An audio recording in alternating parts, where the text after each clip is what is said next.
بسم اللہ الرحمن الرحیم۔ السلام علیکم معزز طلباء کرام، آپ سب کیسے ہیں؟ آج ہم مؤطا امام محمد کے سبق نمبر 171 کو پڑھیں گے۔ آج کے ہمارے سبق کا عنوان ہے سواری کی حالت میں جمرات کو رمی کرنے کا بیان۔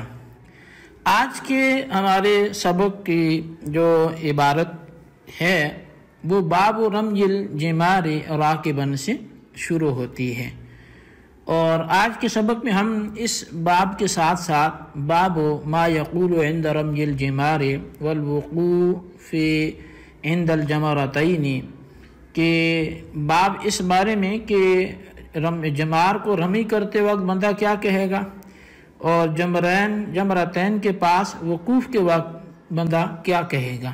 تو یہ دوسرا باب جو ہے اس کو بھی ہم پڑھیں گے اور پہلے باب کو بھی ہم پڑھیں گے۔ تو چلیے بلا تاخیر ہم سبق کا آغاز کرتے ہیں۔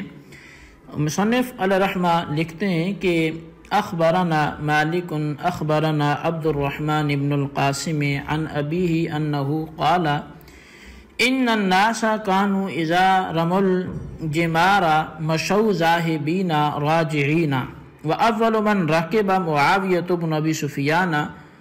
امام محمد رحمۃ اللہ علیہ فرماتے ہیں کہ ہمیں امام مالک نے خبر دی ہے کہ ہمیں عبد الرحمن بن قاسم نے اپنے والد سے بیان کیا، انہوں نے کہا کہ جب لوگ جمرات کی رمی کے لیے آتے جاتے تو پیدل چلتے ہیں۔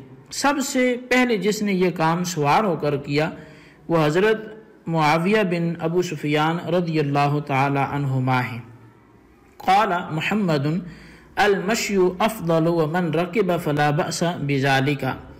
امام محمد رحمۃ اللہ علیہ اس حدیث کو لکھنے کے بعد احناف کا نظریہ بیان کرتے ہوئے لکھتے ہیں کہ پیدل چل کر رمی کرنا یہ بہتر ہے، اور اگر کوئی سوار ہو کر ایسا کرے تو اس میں بھی کوئی حرج نہیں ہے۔ اچھا، رمی 3 دن کی ہوتی ہے، 10، 11 اور 12 ذی الحجہ کو۔ جس رمی کا اس روایت میں ذکر ہوا ہے وہ 11ویں اور 12ویں تاریخ کی رمی تھی، کیونکہ پہلے دن کی رمی خود نبی علیہ السلام نے سوار ہو کر ادا فرمائی تھی۔ پہلے دن کی سوا بقیہ رمی جو ہے وہ پیدل چل کر کرنا افضل ہے، جیسا کہ امام محمد رحمۃ اللہ علیہ نے بھی بیان فرما دیا ہے۔ حضرت امیر معاویہ رضی اللہ عنہ کا سواری کی حالت میں اسے ادا کرنا یہ ایک ضرورت کی بنا پر تھا۔ اگر کوئی بلا ضرورت بھی سوار ہو کر کرے تو اس میں کوئی مذائقہ نہیں ہے۔ رہا پہلے دن کی رمی کہ نبی علیہ السلام نے بحالت سواری ادا فرمائی، اور صحابہ کرام کا بھی بعد میں یہی معمول رہا ہے، تو یہ کوئی ویسی بات نہیں کر لی، بلکہ صراحتاً بہت سی روایات ایسی ہیں کہ جن میں اس طرح کا ذکر ملتا ہے۔ جیسا کہ قدامہ ابن عبداللہ وہ کہتے ہیں کہ میں نے نبی علیہ السلام کو عید کے دن جمرہ عقبہ کو اپنی اونٹنی پر، جو صحبہ نامی اونٹنی پر تھی، اس پر سوار ہو کر کنکریاں مارتے دیکھا ہے۔ اسی طرح حضرت عبداللہ بن عباس رضی اللہ تعالی عنہما فرماتے ہیں کہ ان نبی صلی اللہ علیہ وسلم رما جمرۃ العقبہ عن راحلتہ، کہ نبی علیہ السلام نے جمرہ عقبہ کی رمی اپنی سواری پر بیٹھے ہوئے کی ہے۔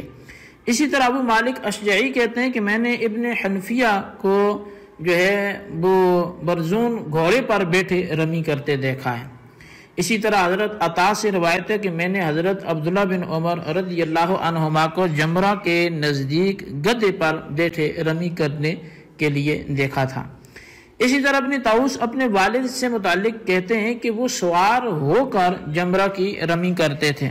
اسی طرح ایک دوسری روایت ہے، حضرت ابایا فرماتے ہیں کہ میں نے سالم کو رمی کرتے دیکھا، وہ اس وقت گدھے پر تھے۔ اسی طرح حضرت قاسم سے روایت ہے کہ وہ سوار ہو کر جو ہے وہ آتے اور جمرہ کی رمی کرتے، یہ نحر کے دن کے حوالے سے۔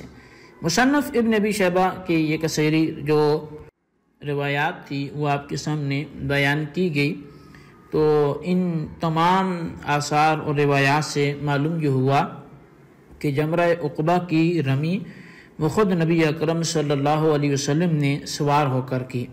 حضرات صحابہ کرام میں سے بھی بہت سے حضرات نے اسی طرح سوار ہو کر یہ رمی کی ہے۔ اس کے علاوہ بقیہ دنوں کی رمی کے لیے نبی علیہ السلام سے سوار ہو کر کرنے کی روایت نہیں ملتی، اس لیے حضرات صحابہ کرام ان دونوں کی رمی بلا ضرورت وہ پیدل ہی کرتے تھے، اور یہی جو ہے افضل بھی ہے۔ یعنی پہلی رمی تو ہوگی، باقی 2 دنوں کی جو رمی ہے تو اس کو پیدل کرنا افضل ہے۔ حضرت جابر رضی اللہ تعالیٰ عنہ سے روایت ہے کہ انہ لا یرکب الا من ضرورت، کہ وہ بلا ضرورت جو ہے وہ سوار نہیں ہوتے تھے۔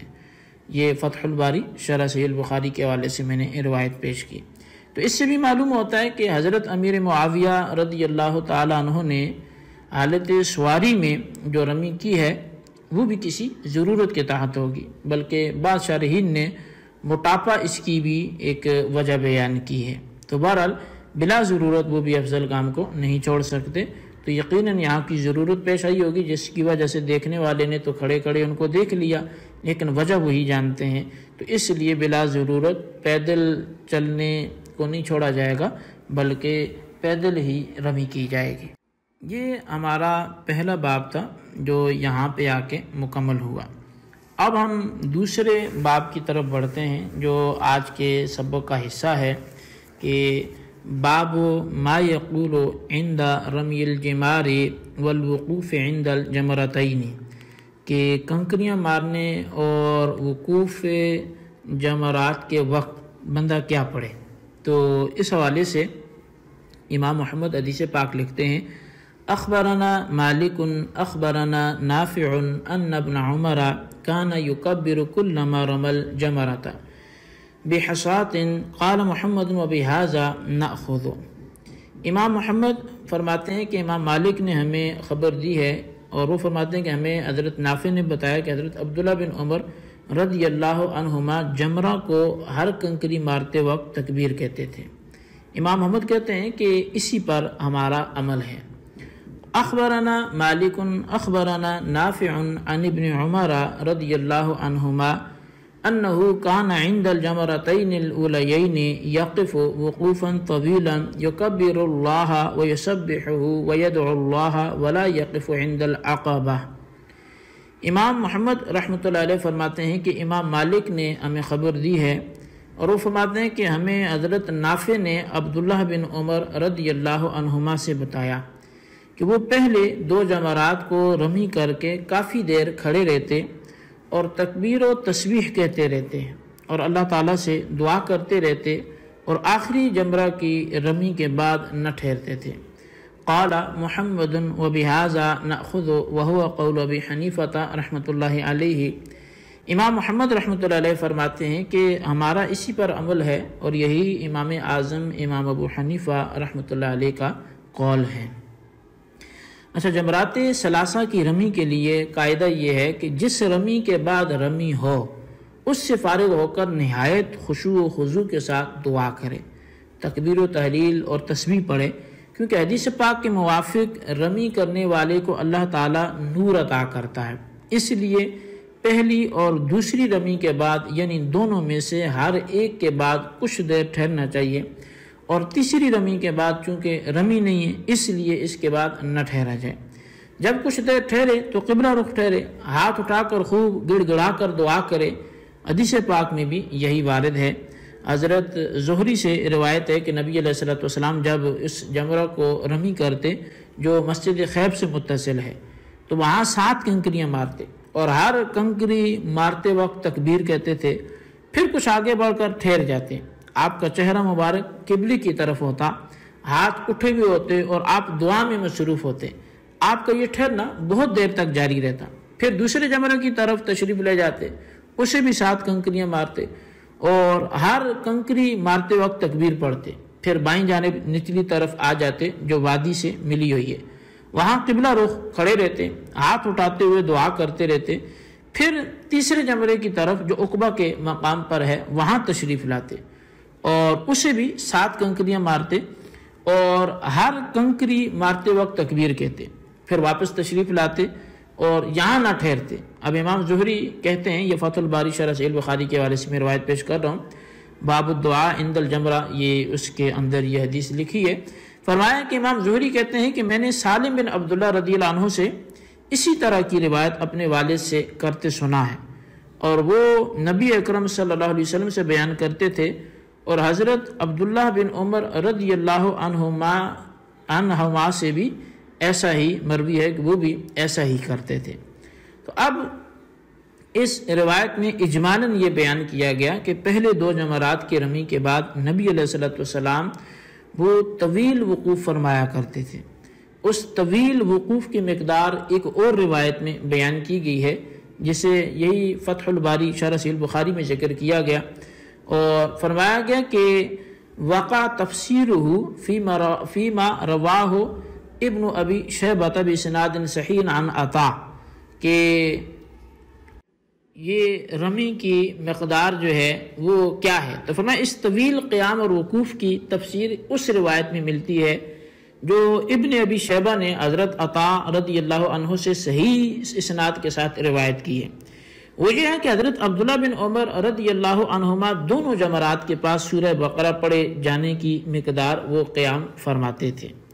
تو حضرت عبداللہ بن عمر رضی اللہ عنہما جیسا کہ سب جانتے ہیں کہ رسول کریم صلی اللہ علیہ وسلم کی ہر ادا کو معمول بنانے والی شخصیت تھے، لہٰذا آپ کے قیام کی مقدار سے ہم نبی علیہ السلام کے وقوف کا اندازہ کر سکتے ہیں، کیونکہ حضرت عبداللہ بن عمر رضی اللہ تعالیٰ عنہ صحابہ کرام میں یہ وہ صحابی ہیں کہ جو سنت کے اتباع میں بہت زیادہ مشہور ہیں۔ یعنی ویسے تو ہر صحابی ہی سنتوں پہ چلنے والے ہیں، لیکن یہ اتباع سنت میں سب سے سبقت لے جانے والے تھے، بہت زیادہ اس کا اہتمام فرمانے والے تھے۔ تو جب ان کا یہ وقوف ہے تو اس سے ہم نبی علیہ السلام کے فعل کا اندازہ کر سکتے ہیں۔ تو بہرحال یہ ہمارا آج کا سبق تھا، اس کی عبارت ترجمہ، اس کی وضاحت، اس کو آپ اچھی طرح سمجھیں، اس کو خلاصے کو اپنے رجسٹر پر لکھیں۔ اللہ تبارک و تعالیٰ سے دعا ہے جو کچھ ہم نے پڑھا سنوں سے یاد رکھنے کی توفیق نصیب فرمائے، آمین بجاہ نبی الامین صلی اللہ علیہ وسلم۔